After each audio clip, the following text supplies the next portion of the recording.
kita akan berangkat menuju salah satu rumah sakit yang luar biasa. Kemarin kehadiran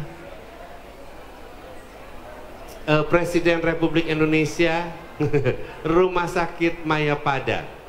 Kami undang kehadiran Dr. Evi Yuniawati dari Rumah Sakit Mayapada. Hai Dr. Evi, apa kabar? Baik. Terima kasih loh ya, tadi udah nunggu dari tadi ya. Gak apa-apa, istirahat dulu. Oke. Dr. Evi, sebelum ini kita mau ngobrol-ngobrol dulu. Ini kalau banyak orang dan juga lagi di media sosial, Rumah Sakit Mayapada itu di mana, Dok?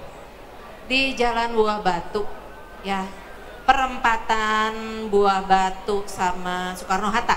Oke. Ya. Perempatan Buah Batu, Soekarno-Hatta. Ya. Kalau paling gampang mah Batu Nunggal gitu ya, Dok ya? Batu Nunggal lurus dikit. Oke, Dok, mau tanya nih Dok, di Rumah Sakit Mayapada itu apa aja? Sampai alat EKG kalau nggak salah juga dibawa ya di sini bagi mereka yang mau cek jantung ya, EKG. Betul. Itu dari Rumah Sakit Mayapada loh, ya. Dok, pelayanan Rumah Sakit Mayapada itu apa aja, Dok? Hampir seluruh ini ada ya, hampir seluruh bagian ada. Oh, semua bagian ada? Hampir semua bagian ada. Oke. Ya, alhamdulillahnya Dok, saya nganggapnya itu papi angkat saya meninggal pertama kali di Rumah Sakit Mayapada. Tapi bukan karena Mayapadanya, tapi komplikasinya. Oh. Oke, tapi pelayanannya luar biasa, bersih ya, kemudian mewah yang saya lihat. Betul. Kemudian juga ini dokternya salah satunya, kita mau bicara tentang apa nih? Spesialis Dr. Evi Yuniawati MK SPPKONK FSR, dokter spesialis pulmonologi konsultan onkologi di Mayapada Hospital yang praktek hari Senin, Rabu, Kamis, Jumat ya, jam 9 sampai jam 3 sore, ke Selasa jam 8 sampai jam 2 sore. Pendidikan dari Fakultas Kedokteran Kristen Maranatha dan juga berbagai pembelajaran, dan terakhir adalah onkologi toraks, kolegium pulmonologi dan kedokteran respirasi, serta fellowship Indonesia Society Respirologi. Wah Dok, banyak nih pengalamannya. Oke Dok, kita kira-kira hari ini kita mau ngomong tentang apa nih Dok? Ya, mungkin yang lagi tren ya, kita ngobrol tentang rokok. Rokok. Ya, tapi mau tanya tentang polusi juga boleh. Oke, karena ada hubungannya rokok dengan polusi ya. Betul. Kalau tadi saya highlight dari Dr. Agung, Dok, supaya mencegah jantung, hindarilah asap rokok. Betul banget. Tapi boleh ngerokok dong? Nah, sebetulnya kalau Oke. Dok, itu mah urusan nanti ya. Iya. Ya. Nah, rokok konvensional dan rokok elektrik. Apa sih Dok sebetulnya rokok konvensional itu? Kalau rokok konvensional tuh yang berasap-asap gitu ya, yang bau gitu kan, bau asap ya, itu yang berasap. Kalau rokok elektrik, kecuali vape, kalau vape kan memang berasap ya, tapi kan ada yang inisialnya I tuh, dia itu rokok tembakau tetapi tidak berasap. Judulnya tetap aja itu rokok elektrik ya, tapi di dalamnya tetap ada tembakau. Bedanya itu. Jadi kalau rokok konvensional, nanti kita lihat deh di slide selanjutnya ya, apa sih bedanya gitu. Siap ya. Dok, silakan waktu dan tempat untuk Dr. Evi. Oke, mungkin slide selanjutnya. Nah, ini kita lihat ya bedanya rokok elektrik sama rokok konvensional. Bedanya, ini kandungan dari rokok konvensional. Ini yang biasa sering dilihat ya, rokok yang ini. Itu ada aseton yang berbahaya ya, yang warnanya oranye. Ini bisa dibilang lebih berbahaya, tapi sama-sama aja ya. Di sini yang pertama, dia mengandung racun ya, hidrogen sianida yang pertama. Yang kedua itu ada aseton. Mungkin kalau ibu-ibu tahu ya, aseton itu buat bersihin kuku, ya kitek ya. Nah itu. Terus ada amoniak, amoniak buat bersihin lantai, ya. Terus ada metanol, ya, itu bahan bakar roket. Lalu ada toluen, ada pelarut industri. Kemudian ada arsen, ya. Kemudian ada juga naftalen, kamper naftalen itu ya. Terus ada butan, bahan bakar korek api. Kemudian ada karbon monoksida, gas dari knalpot, ya. Jadi banyak banget nih gitu. Ada kadmium juga yang suka dipakai di dalam aki mobil. Itu di rokok yang konvensional. Sedangkan orang-orang zaman sekarang berpikir karena di sini banyak banget ya rokok kandungan yang berbahaya, berpikir oh kita pindah nih ke rokok yang elektrik. Ternyata rokok elektrik pun lebih berbahaya, ya. Saya sebagai dokter konsultan onkologi torak itu adalah konsultan paru, ya, khusus kanker paru saya itu. Jadi saya banyak sekali punya pasien-pasien yang sekarang berpindah dari rokok konvensional berpindah ke rokok elektrik. Itu lebih menyeramkan. Pada usia muda banyak yang sudah kena kanker, ya. Nah, apa sih yang ada di rokok elektrik? Ya, itu ada yang disebut atomizer, ya. Di sini ada tubenya, kemudian di sini ada tombol powernya, kemudian ada baterai, kemudian di sini juga ada chargernya, kemudian ada cairannya, ya. Next slide. Nah, ini perbedaan secara garis besar, ya. Rokok tembakau ini akan tadi ada asapnya. Kalau e-cigarette wangi ya. Suka ada orang yang pakai wangi stroberi lah, ada wangi buah-buahan, ya. Nah, terus di sini diketahui dapat menyebabkan tadi ya udah dibahas sama dokter jantung sebelumnya. Ini ada penyakit jantung, ya, ada paru-paru, bisa menyebabkan impotensi, gangguan kehamilan dan janin. Kemudian rokok juga mengandung nikotin, tar, arsenik tadi ya yang sudah saya sebutkan banyak sekali. Selain asap rokok, rokok juga meninggalkan sampah berupa abu dan batang rokoknya sendiri. Kemudian satu bungkus rokok itu dijual, ini slide dulu, 12.000 sampai 16.000. Kalau sekarang katanya di atas 25.000 ya. Nah, dan mempunyai peraturan khusus yang sudah dibuat oleh pemerintah. Nah, sedangkan bedanya dengan e-cigarette, dia sama-sama ada nikotin. Kemudian ada vegetable glycerin, ya, dan ada propilen glikol, pemanis buatan dan macam-macam perasa buah, ya. Di sini yang namanya e-cigarette ini itu biasanya menyebabkan gangguan tenggorokan, ya. Dia kadang-kadang ada yang sekarang ngeluhnya bersin-bersin, hidungnya sering meler, ya. Dan juga ada yang merasa, dok kok lebih sering kering ya sejak saya pakai e-cigarette, ya, di sini.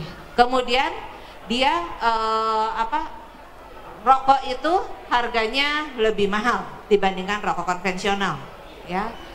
Nah, sekarang belum ada peraturan khusus, tetapi saya baru nih pulang dari World Lung Cancer Forum, ya.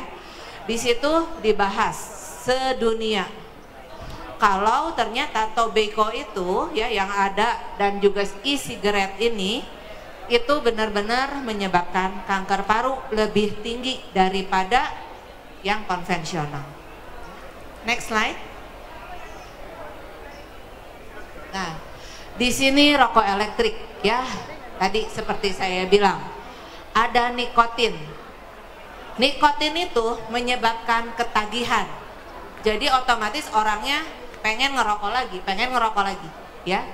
Kemudian ada yang disebut VOC, volatile organic compound, ya. Dia mudah menguap seperti kandungan liquid tadi ya, cairan tadi, dan ada cairan propilen glikol. Nah, ini bisa menyebabkan hasilnya yang tadi ada asap, ada kabutnya, ya. Ini pada jenisnya seperti vape. Ya. Lalu ada gliserin, dia makanya ada rasanya rada-rada manis. Ya. Kemudian ada akrolik. Nah, di sini digunakan yang di dalam rokok elektrik ini yang menyebabkan kerusakan paru-paru. Ya. Kemudian ada logam. Nah, di sini logamnya tuh banyak banget. Ada nikel, ada timah, ada kadmium, ada kromium, ya. Dan ini menguap dan bisa dihisap. Ya. Itu yang paling ngeri karena banyak sekali zat-zat yang berbahaya yang masuk ke dalam tubuh, ya. Nah, efeknya berbahaya enggak? Ya berbahaya ya. Tadi nikotinnya canduan, ya. Terus ada gangguan paru, ada sesak, tenggorokannya kering, ya. Kemudian memicu terjadinya kanker. Jadi uap rokoknya tadi jelas, ya, seperti rokok yang lain. Tetapi karena dia ada kandungan logam-logam, itu lebih menakutkan lagi, gitu. Menyebabkan kankernya lebih cepat, ya. Lalu dia merusak jantung karena ada partikel ultrafine yang besarnya 1/100 ukuran rambut manusia, itu bisa masuk ke dalam paru-paru yang paling bawah yang tidak, istilahnya bisa disaring oleh saluran nafas kita yang di atas, ya. Jadi kayak bulu hidung itu adalah penyaring dari polusi, asap, kotoran, itu penyaringnya, ya. Next slide. Ya. Nah, ini. Jadi kita lihat jeleknya vape, ya, dibandingkan rokok. Kalau rokok kecanduan. Dia untuk menjadi suatu kanker paru itu butuh waktu berpuluh-puluh tahun. Ya. Sedangkan untuk vape kecanduan tapi kerusakan paru jangka pendek. Saya sudah punya 2 pasien kanker paru usia muda, baru menggunakan rokok elektrik. Saya kurang tahu jenisnya apa, cuma 1 tahun, ya. Dan itu pun sulit banget untuk menemukan jenis kankernya waktu di awal, waktu saya dapat pasien ini, ya. Kemudian efek jangka panjang masih terus penelitian kita, ya. Tapi jelas ada kerusakan paru, ada gangguan jantung, itu sudah kelihatan. Kemudian bahan-bahan toksiknya tadi, ya. Kemudian efeknya. Nah, ini ternyata rokok elektrik lebih banyak efeknya daripada rokok konvensional, ya. Di situ ada ketergantungan, ada penyakit emfisem. Penyakit emfisem itu paru-parunya molor. Pada orang-orang perokok itu biasanya usia tua baru paru-parunya memanjang, ya. Ada keluhan sesak. Tapi di usia muda dia nggak akan, gitu. Dan itu banyak ditemui pada pasien-pasien yang disebut PPOK, penyakit paru obstruksi kronis, ya. Kemudian jelas kanker, ya. Tadi gangguan paru karena perubahan dari kerusakan parunya, kemudian janin, ya, kerusakan dari darahnya juga, ada iritasi pada mata, radang tenggorokan, gangguan sensorik dan gagal ginjal, ya. Jadi walaupun, ya, vape tidak punya tar, tidak punya residu tembakau karena tidak dibakar, tapi bahan bakarnya lebih menyeramkan, lebih menyebabkan kanker paru lebih cepat. Ya, saya kadang-kadang mungkin Bapak MC tadi, ya, nanya, ya Pak, ya, Dok, boleh ngerokok nggak? Kalau pada pasien yang sudah merokok berat banget, ya, saya nggak akan menyuruh dia berhenti. Karena efek adiksi nikotinnya itu ada yang sampai seperti ketagihan. Kasihan, berat. Kecuali tekadnya dia kuat. Karena sampai ada yang keringet dingin pasiennya, ya. Saya suka bilangnya, kurangin deh, minggu ini 1 batang, minggu depannya jadi 2 batang, nambah gitu. Tapi jangan pindah rokok elektrik. Kalau pasien saya itu datang dengan sudah pakai rokok elektrik, saya suruh, udah deh, kalau masih tetap mau ngerokok, rokok tembakau aja deh kalau nggak mau, gitu ya. Karena mengobati kanker lebih susah daripada istilahnya penyakit yang lain, gitu. ya, karena kanker paru itu di Cina aja ya itu nomor 1 kanker yang sulit diobati dan angka kematiannya paling tinggi. Ya, di Indonesia adalah nomor 3. Ya. Nah, untuk mensiasati kanker paru ini ya, sekarang dari Perhimpunan Onkologi Torak Indonesia kita sudah membuat suatu protokol. Kalau usia lebih dari 45 tahun, merokoknya banyak ya, sudah merokok bertahun-tahun, rokoknya banyak, segeralah lakukan low dose CT scan ya. Di Mayapada sendiri sudah bisa low dose CT scan ya, itu untuk screening awal apakah sudah kena kanker paru atau tidak, karena kanker paru stadium dini itu masih bisa dioperasi ya, nggak perlu dikemo. Tapi kalau yang datang kanker paru itu jarang banget stadium awal. Yang stadium awal beberapa kali yang saya temui itu biasanya gara-gara rajin general check up dari kantor katanya. Dan itu pun biasanya bukan perokok, malah dia perokok pasif. Jadi perokok pasif itu lebih mengerikan ya, lebih kena efeknya daripada yang merokoknya ya. Kalau di luar negeri kayak di Jepang ya, nah itu orang yang merokok dimasukkan ke dalam tabung, jadi dia ngisap sendiri, asapnya keluar sendiri, ya lu isap sendiri, jangan ngeracunin orang lain gitu. Berbeda di kita ya, di mana aja kita keluar walaupun ada non smoking room juga menurut saya sih sama aja bohong. Kadang-kadang asapnya masih suka masuk gitu ya, di beberapa restoran misalnya gitu. Oke, next slide. Nah ya, screening parunya kita CT scan. Apa sih yang disebut low dose CT? Low dose CT itu CT scan tanpa perlu dimasukkan kontras ya. Di situ minimal banget kita udah bisa lihat nih, oh ini udah ada bakal kankernya belum gitu. Ya, dan itu nggak usah sering gitu, 1 tahun sekali aja ya, pada perokok aktif usia lebih dari 45 tahun ya. Mungkin sekian dari slide saya ya, mungkin ada yang mau tanya. Ya. Oke, Dok, ini langsung ada yang tanya nih ya. Oke, sebentar satu-satu ya. Mohon disebutkan nama dan juga pertanyaannya apa. Selamat sore, Dok. Iya, sore. Menarik banget ya, Dok, bahasannya antara rokok, tembakau sama elektrik nih, Dok. Betul. Nah, yang ingin saya tanyakan, Dok, karena suami saya juga perokok aktif, Dok. Ya. Nah, untuk tadi pemeriksaan yang CT scan yang dokter maksudkan itu, apakah itu suami saya harus datang dulu ke dokter spesialis paru untuk meminta rujukan pemeriksaan CT, apakah atau kita bisa meminta APS gitu loh, Dok, atas permintaan sendiri untuk pemeriksaan CT scan yang tadi, Dok? Ya, memang sekarang itu sudah ada screening ya. Jadi kapan sih pasien ini boleh nih untuk di low dose CT, apa belum gitu ya. Itu baiknya sih lebih baik ke dokternya dulu, karena nanti ada formulir yang harus diisi. Jadi ini masuk kriteria tinggi, sedang, apa rendah untuk dilakukan low dose CT. Jadi bila gitu ya, kan kemarin kita baru pandemi COVID ya. Betul. Nah banyak kan yang paru-parunya tuh di paru-parunya tuh ada sisanya lah, istilahnya bekasnya. Jadi nanti bisa ketahuan ini itu kalau misalnya dia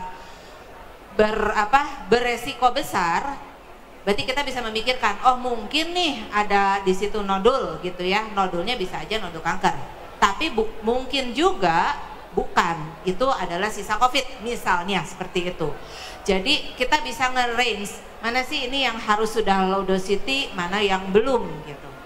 Jadi kan memang ya CT scan juga kan memang bukan sesuatu yang sangat invasif ya, membahayakan itu tidak. Cuman kan tidak boleh terlalu sering karena dia ada radiasi ya. Jadi ada baiknya konsultasi dulu dengan dokternya, nanti ada formulirnya gitu. Jadi nanti diisi dia udah ngerokok berapa tahun, usia berapa gitu ya. Terus tidak cuman dari perokoknya saja ya, karena penyakit paru-paru itu tidak hanya dari rokok ya, tidak hanya orang-orang yang tahu itu TBC ya, bukan, nggak hanya itu, banyak banget penyakit paru walaupun dia kecil tapi penyakitnya tuh banyak gitu ya. Nah di dalam paru itu nanti selain kita periksakan CT scan tadi, kalau memangnya ternyata ditemukan nodul, kita bisa mintakan jangan CT scan biasa, jangan low dose CT, langsung kita mintakan kontras sekaligus. Ya, kalau misalnya udah diperiksakan kontras kan istilahnya lebih memastikan, jadi nggak double, ya. Oke, mungkin itu jawab ya Mbak ya. Ibu Lilis, oh ya. Ibu Lilis dulu ya Bu ya, baru Ibu. Ya sabar Bu, pakai mic-nya Bu biar kita semua dengar. Selamat sore Dokter. Ya. Ini ada kasus suaminya yang merokok, Iya. istrinya tidak merokok, tetapi yang kena kanker justru istrinya. Konon kabarnya katanya lebih berbahaya yang mengisap asapnya daripada yang langsung ngisap rokoknya. Betulkah itu? Terima kasih. Iya. Itu betul banget. Mungkin yang nonton di sini ya, yang denger di sini tahu Dono Indro Kasino? Iya, Ya. warkop ya. Ya, warkop. Nah, Indro itu istrinya kena kanker paru dan baru saja meninggal. Ya. Nah, sekarang Indro itu menyesal sekali dan dia menjadi salah satu istilahnya apa ya? Duta kalau dulu Duta, sekarang ya, betul ya. Duta rokok istilahnya ya, anti rokok, stop rokok. Karena dia menyesal, dia merokoknya kalau nggak salah itu 4 bungkus per hari. Ya, dan memang sudah ada penelitiannya di dunia itu perokok pasif lebih berbahaya. Jadi yang tidak merokoknya, yang ngisep asapnya itu lebih berbahaya. Baru aja kemarin sore saya ada pasien, ya, dia nggak percaya, dia dari Jakarta. Dok, saya mah udah nggak ngerokok dok, saya aja seorang notaris, ya. Tapi katanya, memang sih saya punya toko katanya, pegawai saya pada ngerokok. Masa sih dok saya kena kanker paru? Ya, dia bawa semua hasil labnya, hasil CT scan-nya, dan benar positif kanker paru. Ya, cuma dia nggak percaya karena dia ngerasa saya nggak ngerokok dok katanya. Tapi itu ada. Saya baru saja pulang ya dari World Lung Cancer gitu ya. Di sana saya berkumpul mewakili Indonesia untuk perkumpulan kanker paru sedunia. Ya, dan di situ betul-betul yang namanya Indonesia itu kayak bom waktu. Ya. Maksudnya gimana dok, bom waktu? Belum tahu nih, ya segimana banyaknya, nggak kayak di luar negeri, asuransinya bagus, ya pencatatan bagus. Betul. Sedangkan kalau di Indonesia yang merokok masih banyak, peraturan masih belum jelas gitu ya. Terus untuk misalnya pemeriksaan lanjutan kanker, ya kayak kan kalau low dose CT sekarang kemarin kita sudah golkan dengan Kemenkes, sudah boleh pakai BPJS, ya. Tetapi kalau dengan kontras hanya di rumah sakit yang tipe A atau tipe B yang sudah punya mesinnya dan ada dokternya gitu ya. Tapi kalau enggak belum ada. Jadi itu yang namanya kalau bisa dibilang kayak bom waktu, sebetulnya Indonesia ini lebih banyak daripada orang lain. Ya, itu saja. Ya, tuh menyambung pertanyaan Bu Lilis setelah itu Ibu ya. Dok, misalnya saya merokok nih ya, di ruangan terbuka gitu. Dokter tidak merokok sebagai perokok pasif berarti ya. Itu seberapa besar sih asapnya mengganggu atau bisa terhirup oleh seorang perokok pasif? Ya, kalau sering Pak. Oh, keseringannya? Sering. Jadi bukan berapa jaraknya? Bukan berapa jaraknya, tapi intensitasnya. Intensitasnya. Betul. Itu yang justru lebih bahaya. Lebih bahaya. Gitu. Iya. Makanya kalau di beberapa tempat Itu kayak dikurung gitu ya? Ya betul, kayak di Jepang gitu ya. Saya udah pernah lihat bentuknya kayak kapsul, lucu, dimasukin kapsul burung. Jadi sekali lagi perokok pasif itu bukan karena berapa jaraknya, tapi keberapa seringnya dia menghirup. Iya, betul. Oke, baik, terima kasih. Silakan Ibu, maaf namanya siapa? Terima kasih, saya Maria. Maria. Mau tanya dua pertanyaan. Boleh. Satu, kan tadi perbandingannya rokok konvensional dan vape ya. Betul. Elektrik. Vape.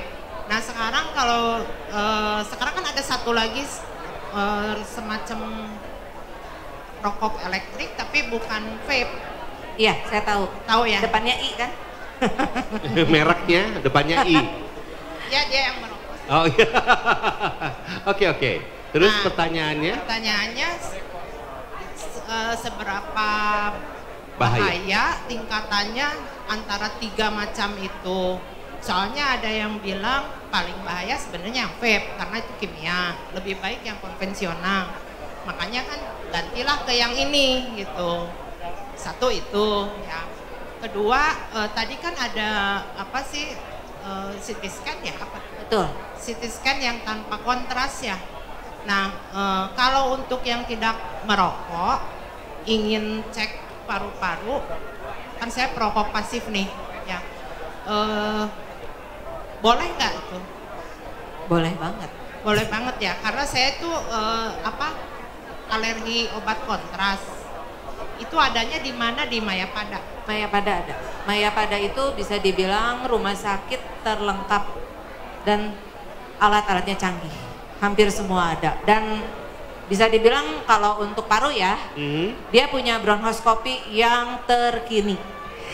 Ya, jadi bronkoskopinya yang paling bagus. Gitu. Tapi itu antara CT scan terakhir berapa lama ke? Baiknya sih kalau 6 bulan minimal. Karena Misalnya saya udah pernah CT scan nih kemarin misalnya CT scan kepala ya misalnya. Nah lebih baik 6 bulan kemudian baru CT scan lagi ya. Nah terus tadi pertanyaan ini ya rokoknya tadi ya. Nah Terima kasih. semuanya sama-sama berbahaya. Nah bedanya kalau yang yang rokok yang satu lagi ini yang baru keluar ini dia tuh nggak ada asap. Jadi dia nggak ngebahayain orang lain, ya. Tapi tembakaunya ngebahayain dirinya sendiri, ya. Tapi sebetulnya kan sama aja. Kalau saya sih prinsipnya ngapain sih nyakitin diri sendiri ya? Uangnya juga sayang dikumpulin bisa buat jalan-jalan, betul nggak? Mahal masalahnya kalau dihitung, kita ngitungnya gampang lah. Satu bungkus berapa sih? Anggaplah 25.000 ya kalau tadi rokok konvensional, ya. Sebulan 30 hari udah berapa tuh 7,5 juta 750.000 ya. Nah sayang kan, kalau saya sih mikir ngapain gitu ya. Oke. Iya boleh Ibu, satu terakhir ya. Dok, satu lagi dok. Iya. Tadi kan yang dokter katakan untuk pemeriksaan CT scan ini untuk yang pasif juga perlu ya dok ya.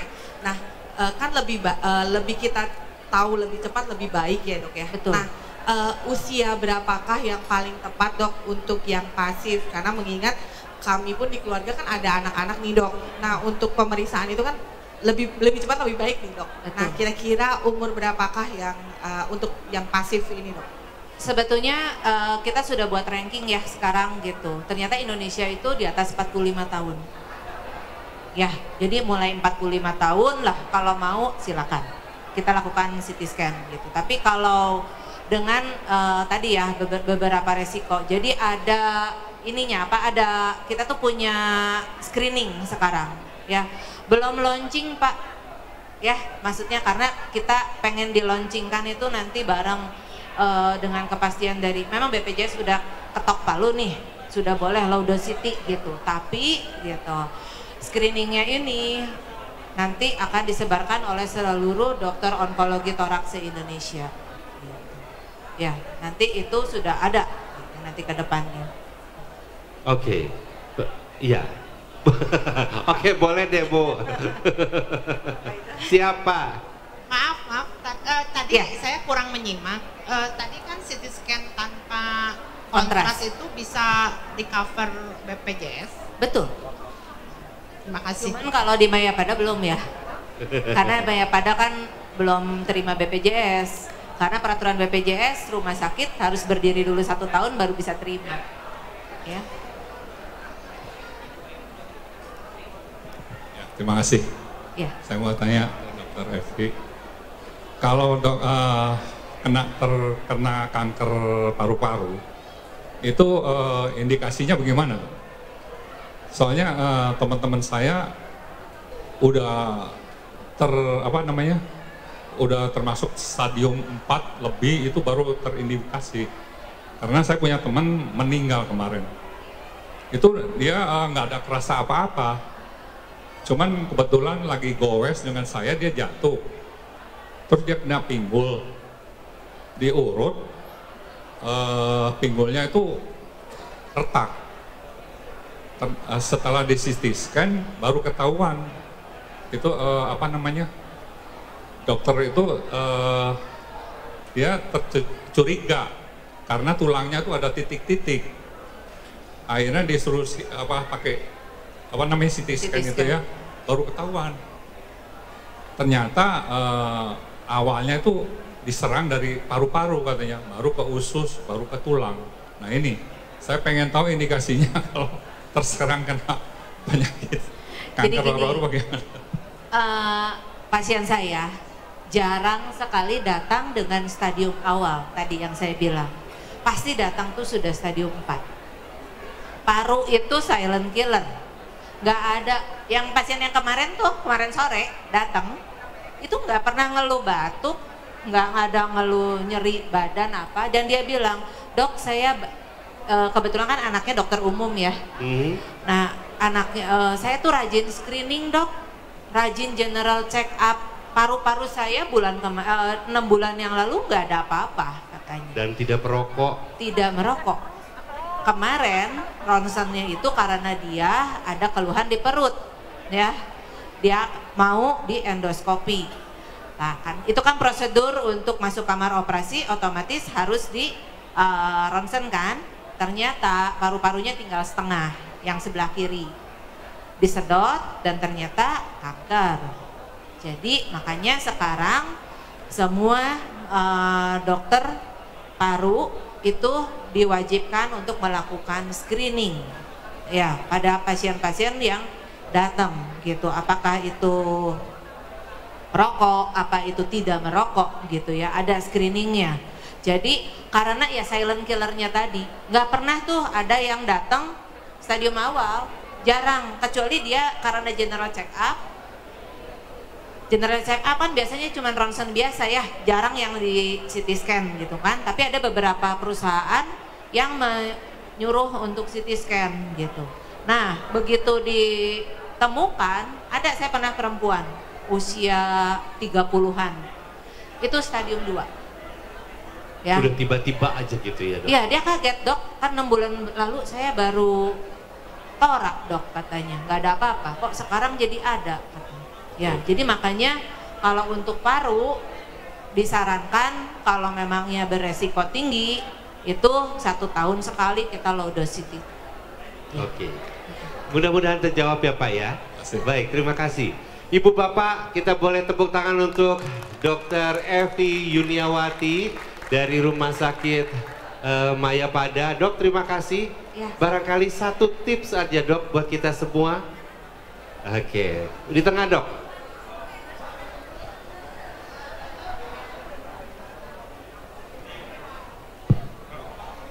Kalau dari saya sih tipsnya 1 ya, stop rokok, itu saja. Terus kalau memang di luar ada yang merokok, hindari yang merokok.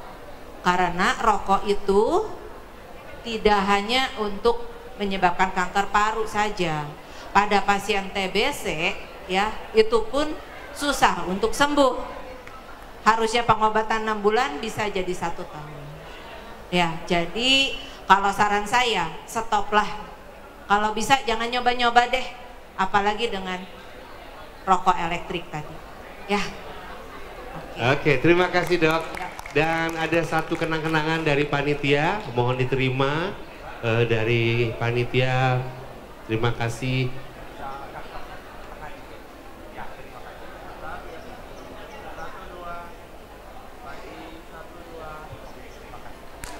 Terima kasih dok, sukses selalu. Nanti kita kapan-kapan ketemu lagi. Kali mau launching butuh MC, boleh Hari Beng.